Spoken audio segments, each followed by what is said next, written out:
Hey everybody, what's going on? Okay, we are finally back with a new video, and today we are going to finally be covering this year's Calgary Horrorcon 2025 that I visited just over a couple of weeks ago now. It's past. I've been really busy, or I would have got on it a little bit earlier. I have all sorts of stuff going on. But anyway, today we are going to go over what I was able to get signs, some of the awesome stars I was able to meet, and just share with you how that all went. So let's get into it.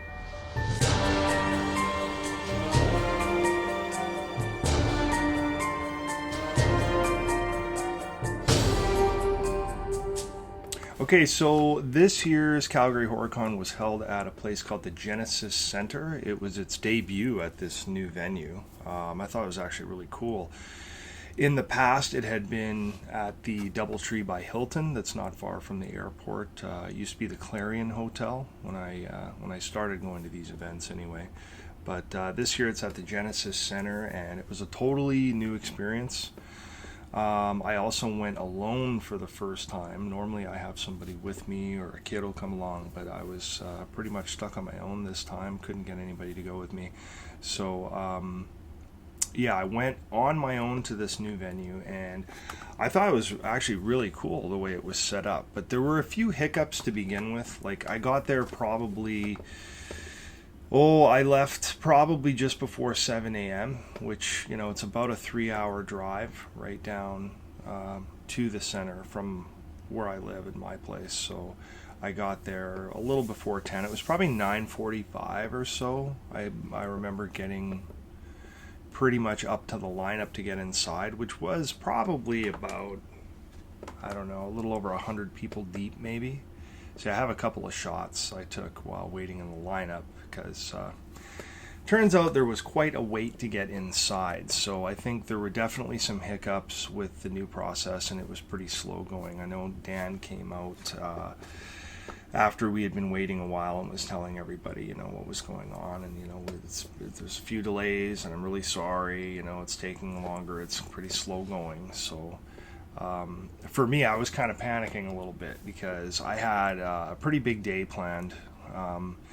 I had a family get-together dinner here in town where I live at about 4 o'clock in the afternoon. So knowing I have to drive 3 hours one way and the other way really cut into the time I could spend there, on site. So I had to be back by 4. Actually, I had to be back closer to about 3 because I had to get all the way to my place, which is probably a good 40-minute drive from where this dinner venue was that we were meeting at. So time was pretty tight. I only was able to stay there until probably just a little bit after 12 noon. So I knew I had a couple of hours if I got there by 10 to just meet as many people as I could, get as many of the autographs I was looking for and pictures and whatnot. So it was a little tight. So anyway, I got into this lineup about 9:45, and it's pretty deep. And no kidding, by the time the line had moved enough to get me inside the building, it was already 10:40 before I made it into the building. So I was in the lineup probably about 55 minutes, right around there, before I could finally get inside. So it started off pretty hectic, and I was pretty worried I wouldn't be able to see everybody or make the rounds I needed to meet all these great people I wanted to meet. So the good news is once I got inside, everything was moving quite well. At this new venue, once you go through, you give them your tickets and everything, and you get your bracelet to get inside or whatever it is you have. You basically go around a corner into a staircase where you can see this huge open floor in this center, and they had everything all in one gigantic room. So you had vendors laid out in aisles all the way along, and then on the far wall they had all of the celebrity stars, and their banners up behind them all along the back wall. So luckily, once I got around that corner and I could really see everything, because you're kind of a whole story ahead, above everything going on the main floor, so you could see everything. So I knew right away, I'm like, okay, don't mess around, just get straight into your lineups to get your stuff done. So I kind of just went to some of the more popular areas I thought would be tougher to get to. So my first table I went to was Henry Thomas.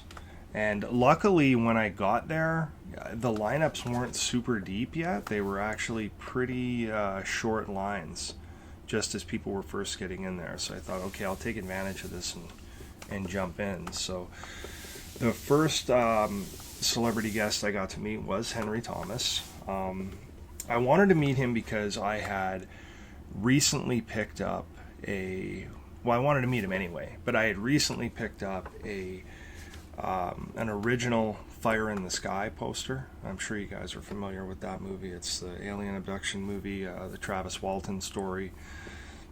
Came out, early 90s, and Henry is in the movie. He plays the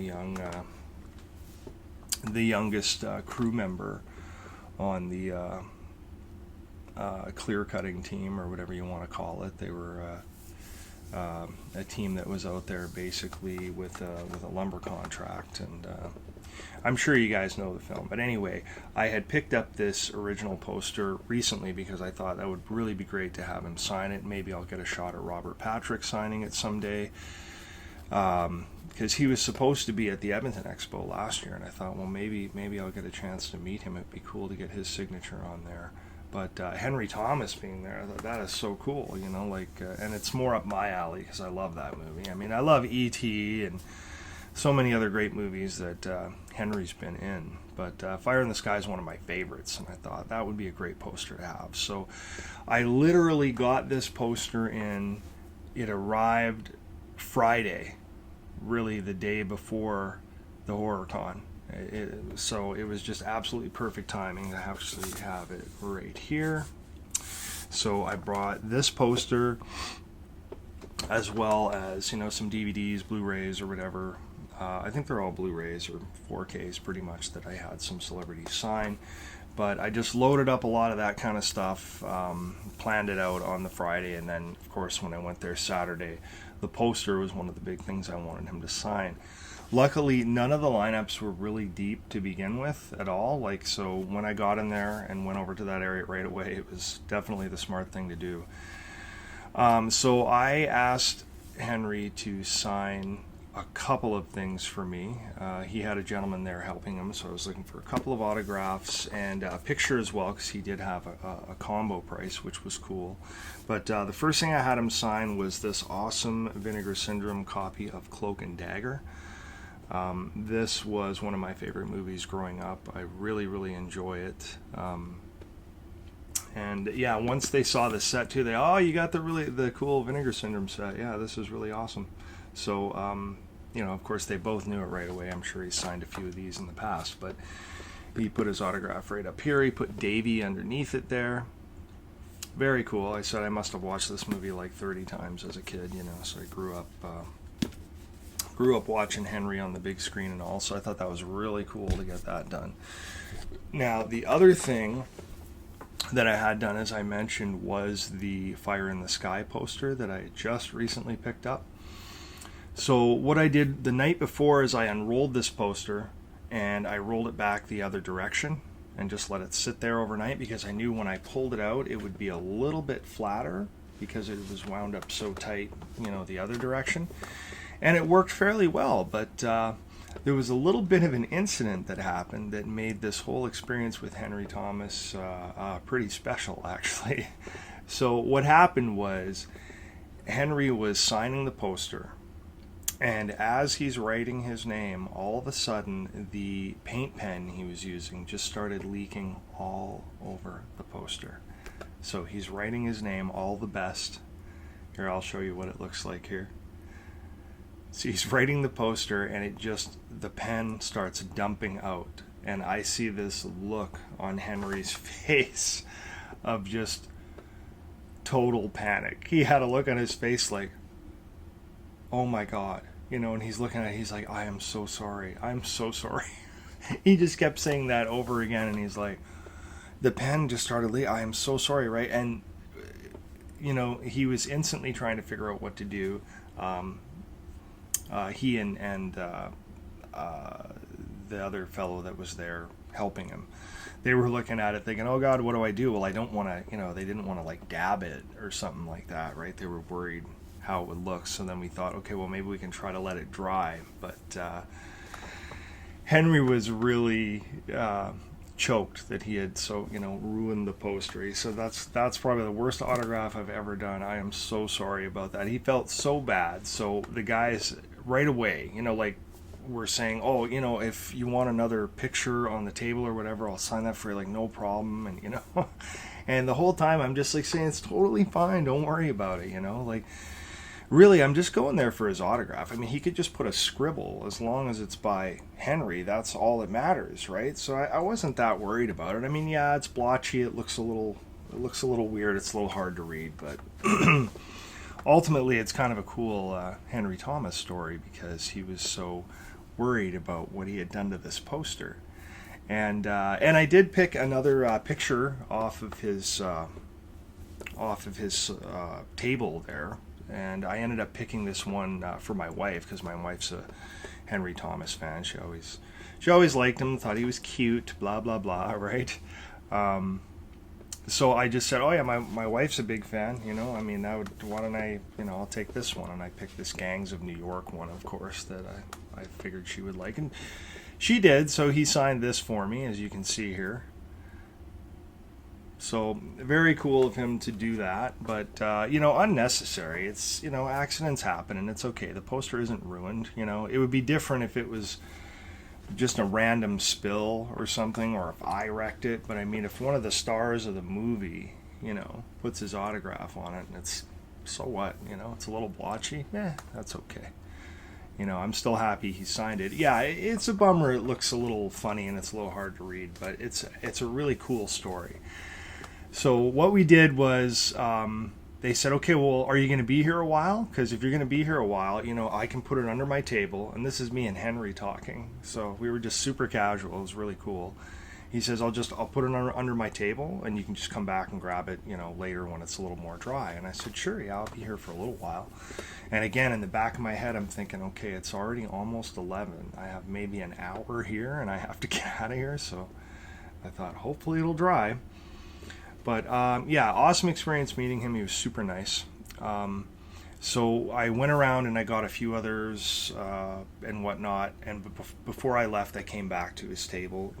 The lineup still wasn't too bad, so I just had to wait for a couple of people, and then I got in there again and talked to him a bit, and we talked about it some more. And then he comes over to the front of the table, and we're both squatting down on the ground, like looking at it, talking about it. So I'm here with Henry Thomas, and we're just talking and rapping about it. Yeah, it was just a really neat experience.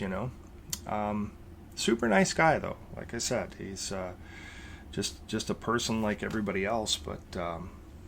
Yeah, it was a really neat experience meeting him and having that. So I thought it was kind of, even though the poster looks a little funky with that spill, it's a hell of a story. And we got to talk like a lot because of it. And, and like I said, we were close. We were just squatting on the ground here, like talking about it in front of his table. I just thought it was kind of a neat experience. So that was actually pretty cool.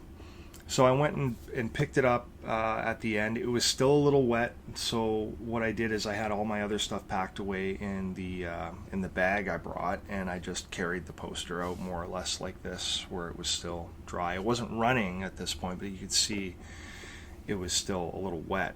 So what I had to do is sort of drape it across the back seat before I drove home, and just kind of left it out like that, and eventually it dried. I've had it in here pretty much since I got back, once it was dry enough to roll, and I haven't taken it out since. So I will do that to show you guys another photo of it here once I get it out, so you can take a closer look at it and just see how it looks after it's dried.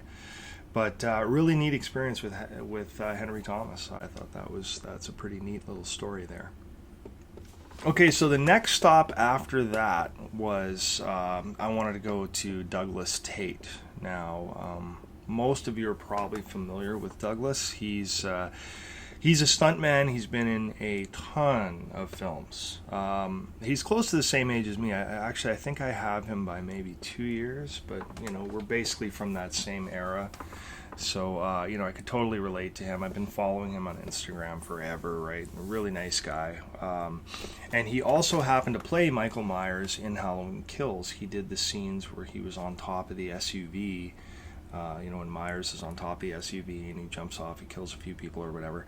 That was Doug that did those scenes. So I thought this is a great opportunity to have my Kills mask that James signed for me just a couple of years ago, also signed by Doug, because, you know, he did play Michael in Kills, so I thought it'd be really awesome to have it signed.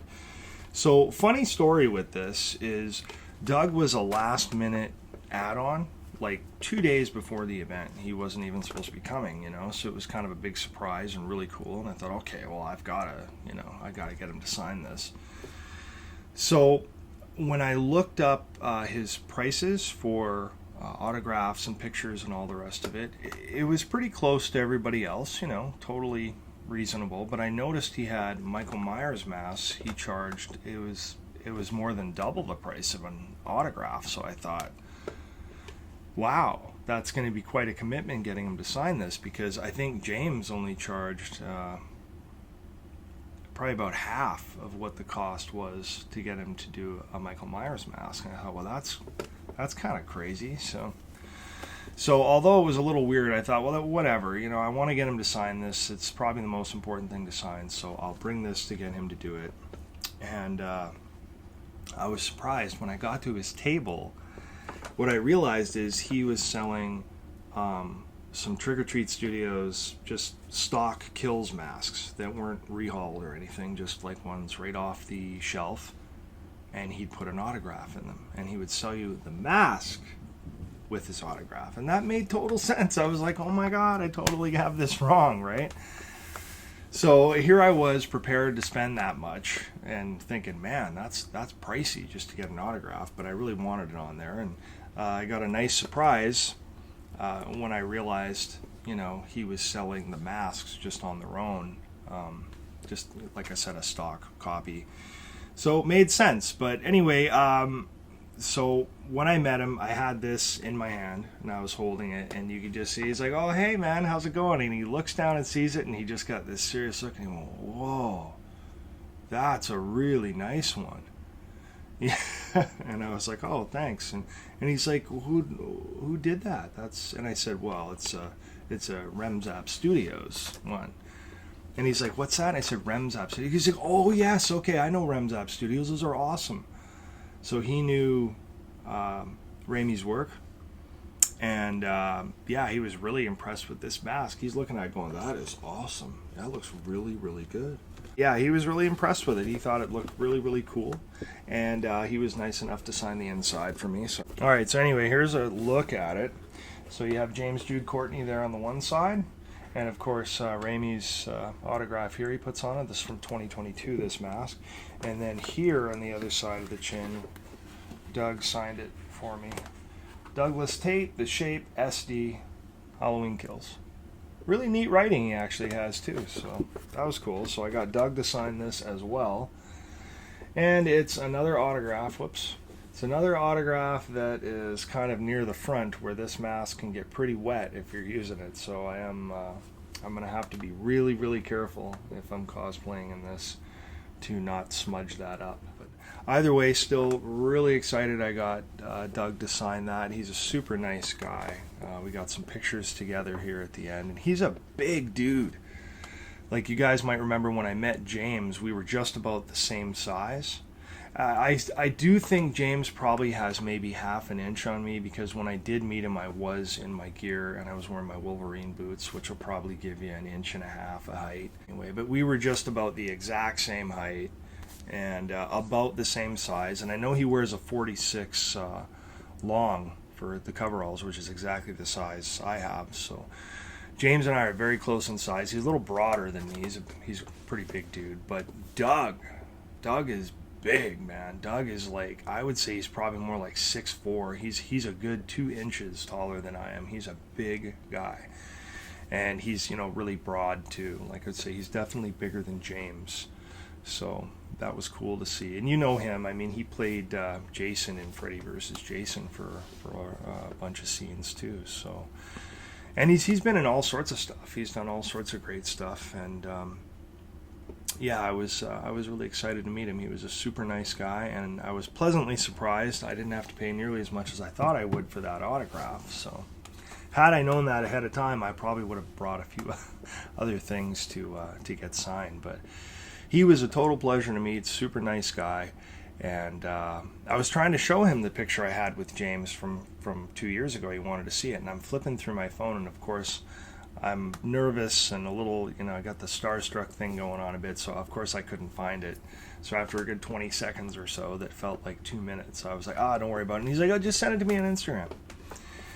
And I thought, okay, well, whatever, I can send it to you. I don't know if he'll ever see it, but eventually he did. After a couple of days, he did see it, and he gave me a like, and he commented on it and stuff. So that was pretty cool.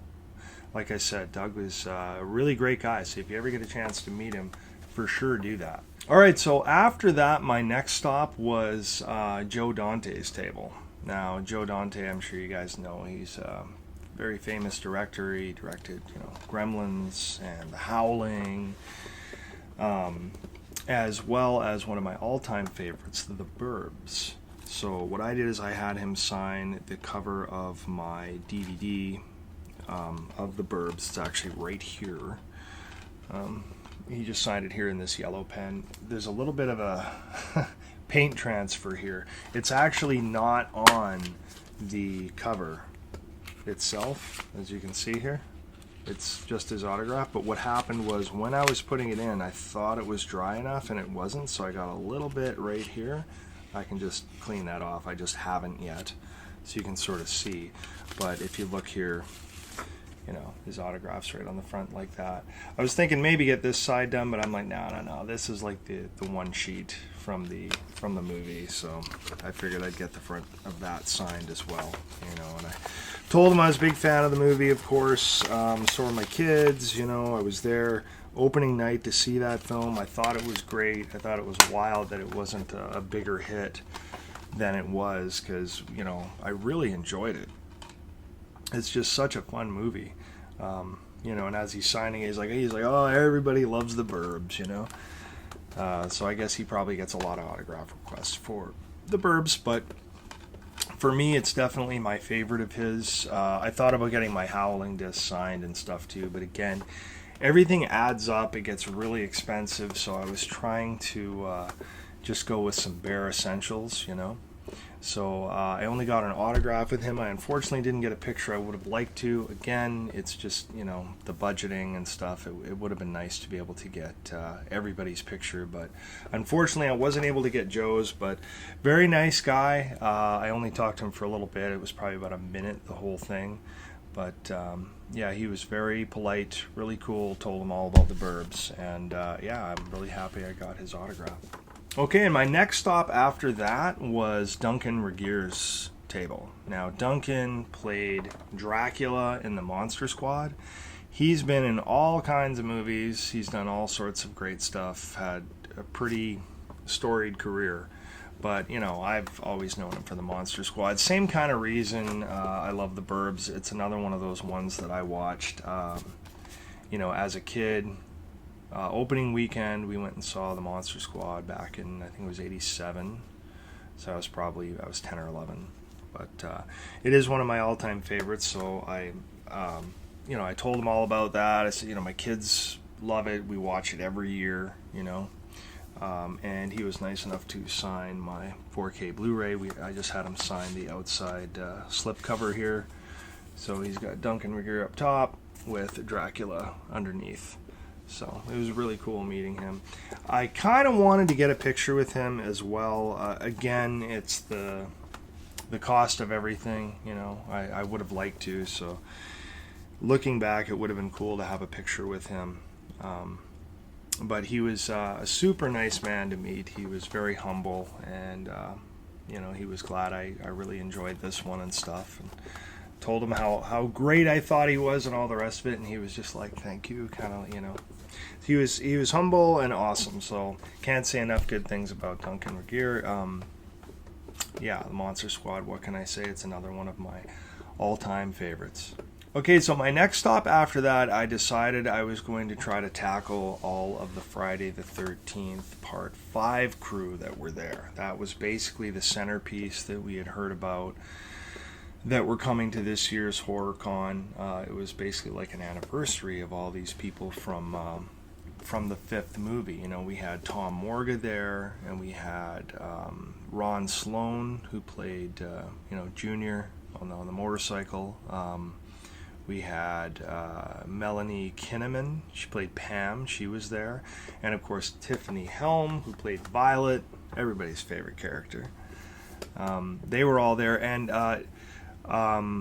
Dick Wayland, or Wayand, I think it's Dick Wayand, sorry, who played Roy. He was supposed to be there, but he was like a last-minute cancellation. So he canceled with just a few days out. Unfortunately, he couldn't make it. So that was a bummer. I was really hoping to meet him because, you know, these were 5 cast members. So very cool, you know. Unfortunately, only the 4 made it, but it was still 4, you know, and I wanted to get my Friday the 13th Part 5 vinyl signed, you know, and just get them to sign the cover. I thought that would be a really cool thing to get signed. Cooler than, you know, a DVD or a, you know, Blu-ray or whatever.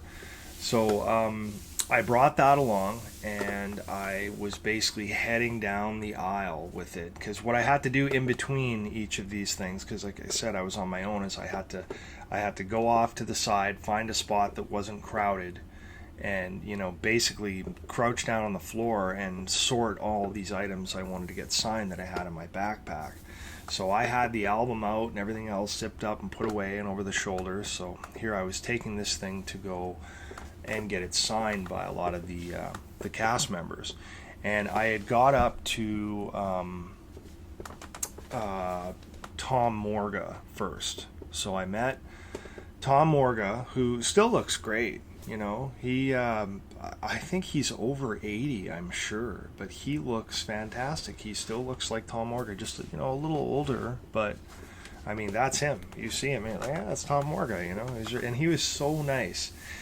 He had help from a young girl, probably 20-something. I don't know if it was maybe a granddaughter or something, or so that I got the feeling that they were, you know, related or whatever, and she was helping him. She was super polite, and, you know, so was he. And what I had him do is I had him sign my Halloween 4 Return of Michael Myers slipcover. You remember this set that recently came out? Oh, there's the disc, right? So I had him sign the front of this. He used the gold pen. It's a little bit hard to see, but Tom Morga, he's got Michael Myers, H4 underneath. And, you know, Tom was Michael Myers for about half the film. He did all the bandage scenes of Michael Myers. That's Tom, you know, meeting Loomis in that restaurant, and crashing out of the gas station there in the red truck. As well as, I think he did wear the mask for some of those early Nightmare scenes with Jamie, where he's in the bedroom kind of thing. And I think, as well as the hardware store when he gets the mask, I think that's all Tom. After that, of course, it was George Wilbur. But yeah, I really wanted Tom to sign this for me. And me being such a Halloween fan and Michael Myers fan, I thought that was really cool. And again, when I looked up these prices for autographs, pictures, and everything, I sort of had budgeted in my head what I could afford. And I knew I wouldn't be able to get, you know, 2 autographs and a poster, because I wanted this signed as well as the vinyl I was just talking about. Well, I got to the table, and again, I was a little starstruck, you know, and overcome. And it had occurred to me after I was at the table getting these things signed that it said, with an autograph, you get a free selfie. Right? And I didn't even clue in. Like, we were talking so much, and I was saying, oh, you know, I love 4, and Part 5 is so great, you know, it's such a pleasure to meet you. And he's done so many films, like just a ton. Yeah, I was just sort of fumbling over my words and stuff, right? So I didn't even think about it. And generally, a lot of the other guests at the tables, if they had a combination like that, they would say, did you, do you want to do the selfie as well? Like if I already paid the amount. And so they must have forgot to, because they weren't really thinking about it. And we had time. It wasn't like some deep line. So unfortunately, I got Tom Morga's autograph, and I didn't get a picture with him. And that's one regret I have. I was tempted to go back when, again, it was light, there wasn't a long line, and just say, okay, is it okay if I just grab a selfie? I got these autographs, and I was thinking, geez, I forgot to take a selfie with you. That was supposed to be, was included. But I felt a little weird about it, and by the time I had, had a chance to even do that and go back, it was already noon, and it was time for me to get rolling anyway. So unfortunately, I didn't get a chance to get a picture with him, which is too bad, because I'm guessing that's it's likely the only chance I'm going to get to meet him. I mean, unless he plans on coming around in the next few years. He's getting up there in age, and I don't know how much traveling he's going to want to do, but he looked to be in pretty good shape, and yeah, like I said, really nice guy. So it was a total pleasure meeting him. But my one regret is that he wasn't, or I wasn't able to get a picture with him, just because I was too muddled, I guess. But it wouldn't have even cost me any more money. That's what's a bummer about it. It's like So I went on to the next table, which was Ron Sloan. I started walking towards it, and this strange thing happened to me that really hasn't happened before at a show or anything. I got recognized by a subscriber. Kind of blew me away. So I'm walking towards Ron's table, and I'm almost there, and he's got somebody he's dealing with, and I'd be like pretty much next. So I'm just coming up to the line, and I hear, "Oh, Morbid!" And I thought, what the heck? And I turn around, and it's this young fella, that recognized me from the channel, and I was kind of blown away by that. Oh wow, nice to meet you, and thanks for the support and everything. And we talked for a bit, just about a few things. I guess he was looking at last year's Calgary Horrorcon video that I took, because the previous year I went up in my sister's car and stuff. So we were talking about that a little bit, and Ron's person he had at his table had now finished and had moved away, and I could almost feel them looking, because they were like pretty much right here, at their table, and I'm just behind it, and I'm talking to him, and we're in deep conversation, and I'm holding this LP from Friday the 13th, so he's probably thinking, hey, is he coming to my table? So that was a little funny. But anyways, total pleasure to meet this gentleman. I believe his name was Caleb. If I got that wrong, I'm sorry, Caleb. I don't know if you're watching, or if that's not your name. I apologize. It sort of escapes me. It was kind of a scrambly day, but I thought that's what it was. I might be wrong. But anyway, super nice guy. Really appreciate the support. It was great meeting you. And I was surprised. Like I said, I really haven't met a lot of people sort of out in the wild that have seen my stuff. It's not like I have a ton of subscribers or anything, but it was really cool meeting him, and we had a nice chat. So anyway, I moved on to Ron. I turned around and I asked if I could get his autograph on the album or whatever, and he's like, "You want mine?" Or because I was talking to him and this lady that was helping him. I'm not sure who she was. Nice lady. But Ron was a real cut-up. He's a funny guy. He's kind of wacky. So here's some pictures here that we got together. He's making the screaming face, right? Yeah, he was a blast. We had a good chat about the film and stuff, and yeah, he was a fun guy to meet. So it was really cool meeting him, and it was cool that I got the selfie with the autograph with him. So that was cool. It was another one where I thought I'm not getting any pictures, right?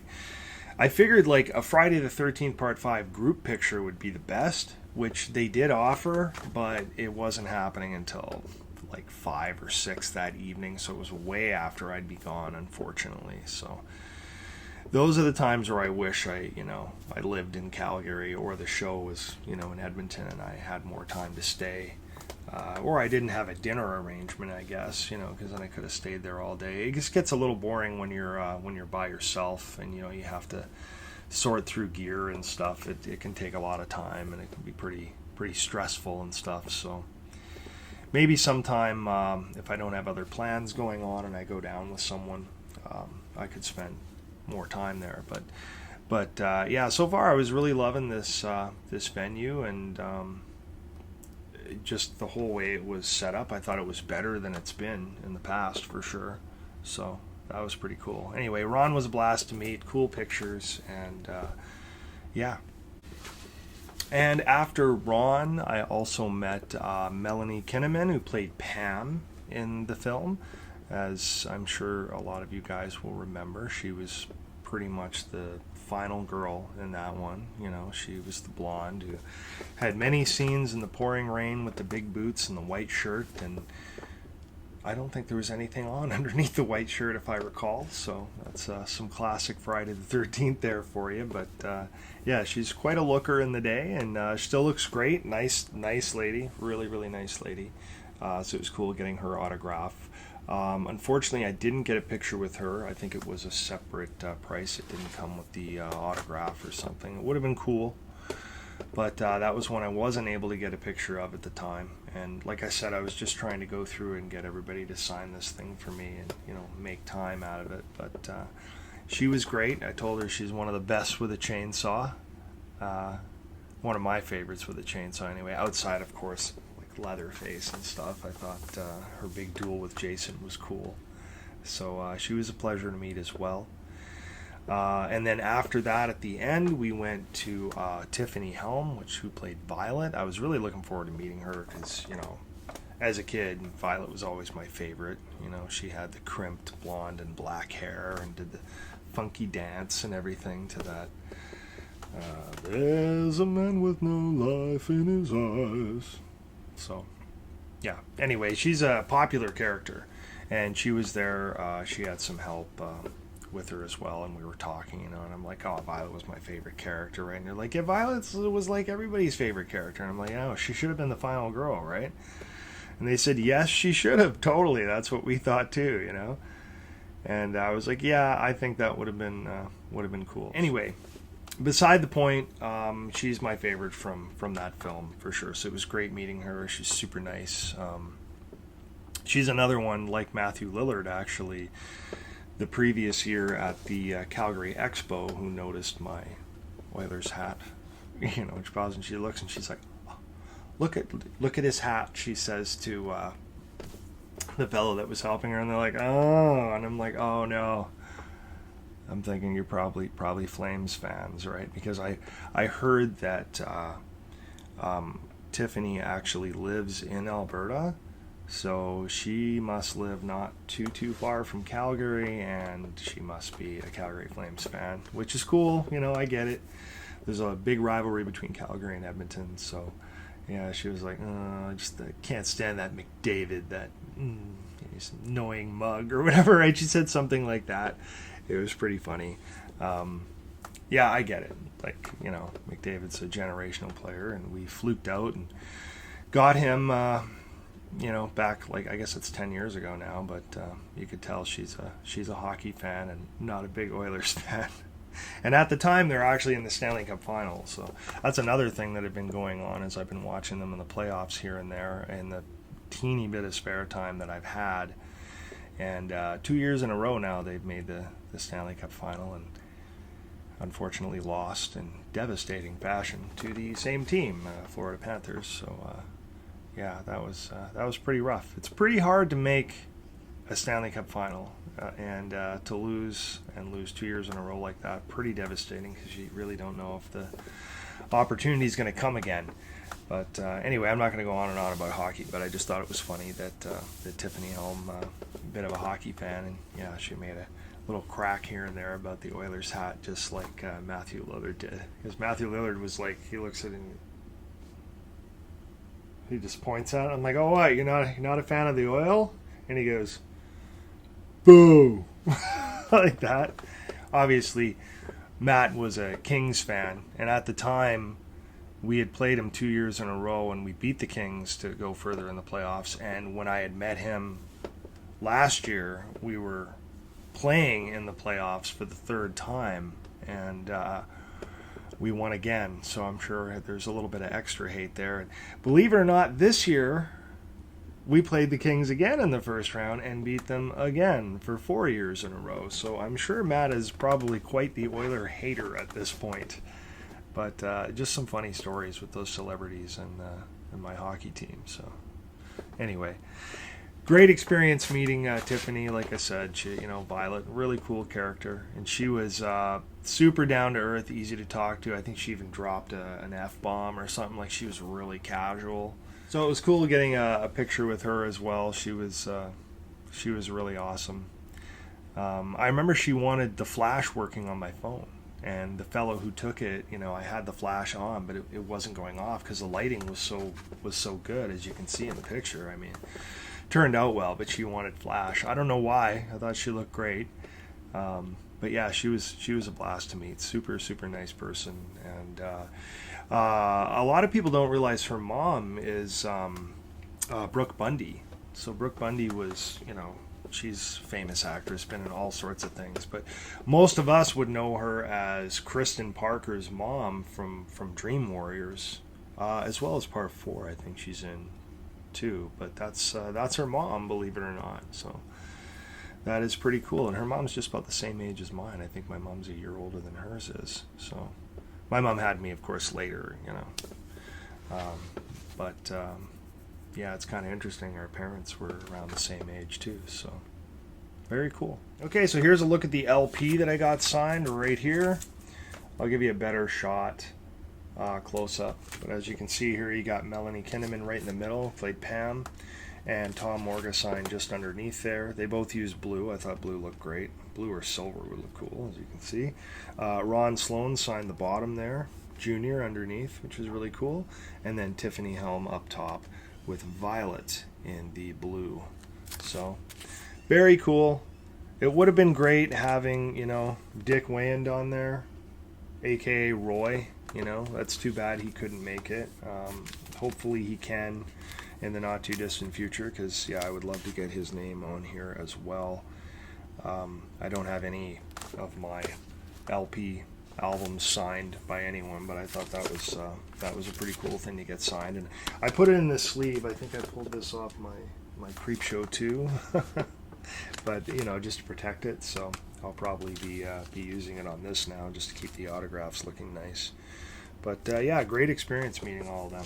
Okay, and after that, I went over to meet the one and only Terry Kaiser, aka Weekend at Bernie's, Bernie Lomax himself. But more important for me, of course, he played Dr. Cruz in Friday the 13th Part 7, The New Blood, so he was nice enough to sign this cover for me as well.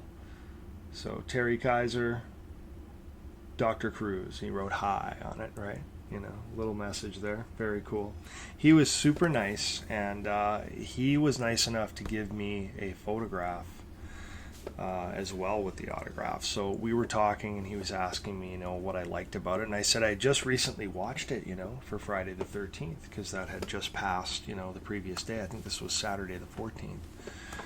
By the way, the only Saturday the 14th I can recall not wearing my Saturday the 14th t-shirt, because I wear that every Saturday the 14th, but because of the show, I wore this right here. This awesome, this one is a Devin Whitehead Cavity Colors Part 5. Really, really cool looking shirt. And funny story, actually. I had my Halloween Kills hoodie over top of it, and I had it zipped up probably to about here, so you could just barely see a little bit of color of the shirt underneath it. And the whole time that I met everybody from Part 5, I was so out of it and starstruck and scrambled trying to get everything ready in such a short amount of time, because I had a very small window, that I completely forgot to unzip it and show it so they could even see it. So none of the stars even got to see this shirt that I was wearing. I felt so dumb after, because I realized when I got in the car just before I was leaving, I actually took a short video. Hey guys, I'm just running the wife's car through the wash right now after the Calgary Horrorcon 2025. Something just occurred to me that I thought was a little bit funny. You see I'm wearing this Part 5 shirt. This really cool one. This is another Devin Whitehead design. Anyway, really cool, right? I wore it, obviously, specifically because I was meeting 4 members of the cast today. And I also wore my Halloween Kills hoodie because I was meeting Doug Tate. Well, I left the hoodie on the whole time I was there, and it was zipped up to about here. So nobody even saw it. And yeah, that's how nutty I was, I guess, when I was there. You get a little bit scrambled, you know, when you're trying to meet some of these famous people and stuff. Your brain kind of goes the wrong way. But I thought it was a funny little thing. So yeah, I was a little surprised with myself. I was so out of it, you know, I didn't even realize. So didn't realize until I was in the car there, of course. And yeah, I felt a little dumb after that. Ugh, what do you do? But anyway, Terry Kaiser was super nice to meet, and he asked me, you know, what I liked about it and stuff. And I said, well, I like how, you know, there's like his villainous character was pretty cool. And I thought it was cool seeing, you know, Kane play Jason for the first time, and I thought he looked really scary in that, you know. It's a really unique movie. I said it's cool, and I know some people aren't as big of fans of it and stuff. I didn't say that to him, but you know, I really like it because he wanted to know why I liked it.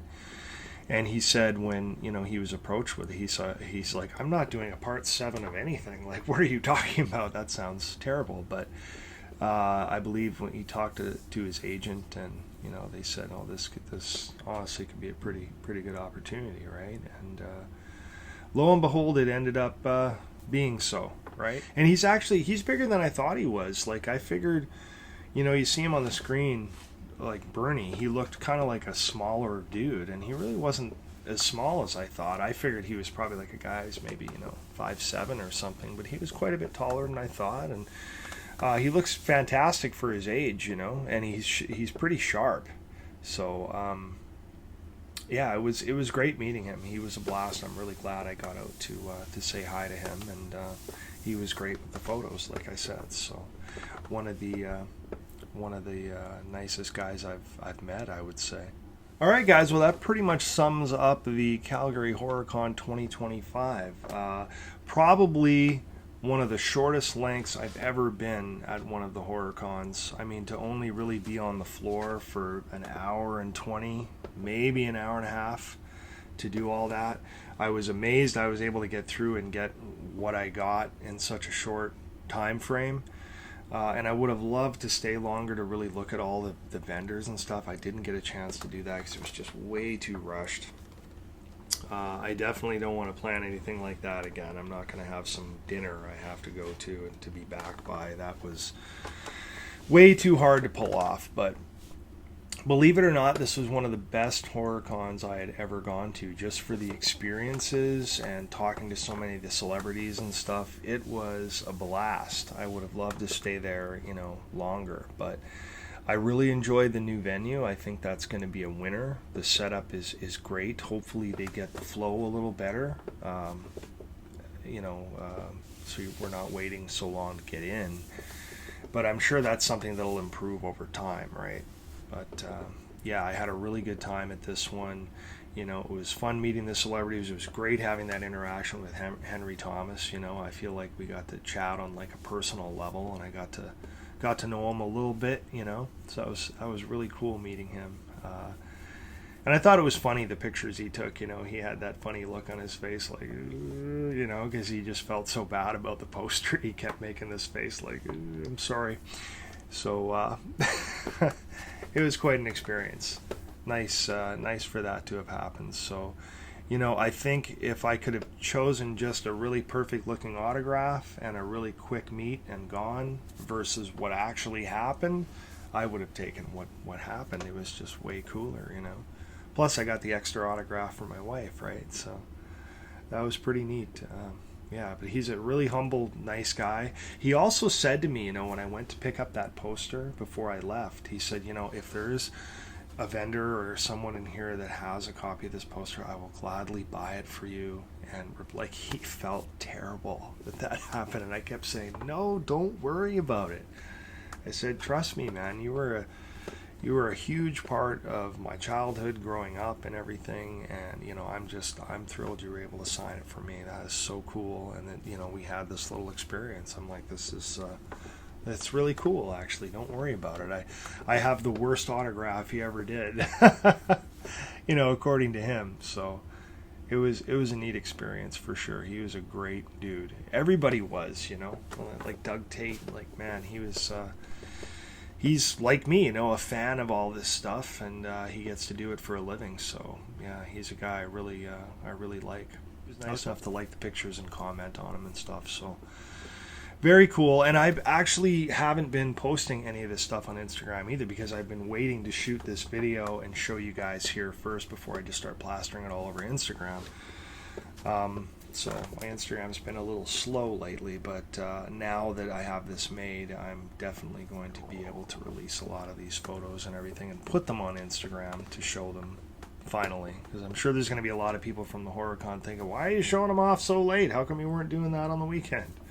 Today, when I'm recording this, it's actually July 1st. It's Canada Day. I'm off today. It's a Tuesday, so this is why I had you know, some time to sit down and actually go through all this stuff with you guys finally.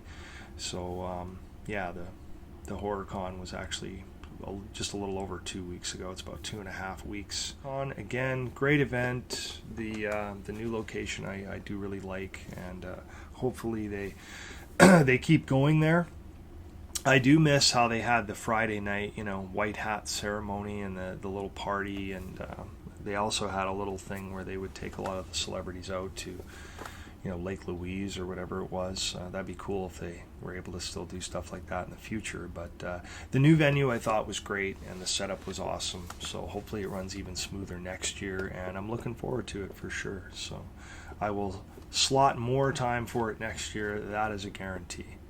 Anyway, that is it for now, you guys. So I hope you enjoyed. I know this is a bit of a long video, but there's a lot to cover. So thanks as always for watching, and we will see you guys again for another one as soon as I can. You guys take care.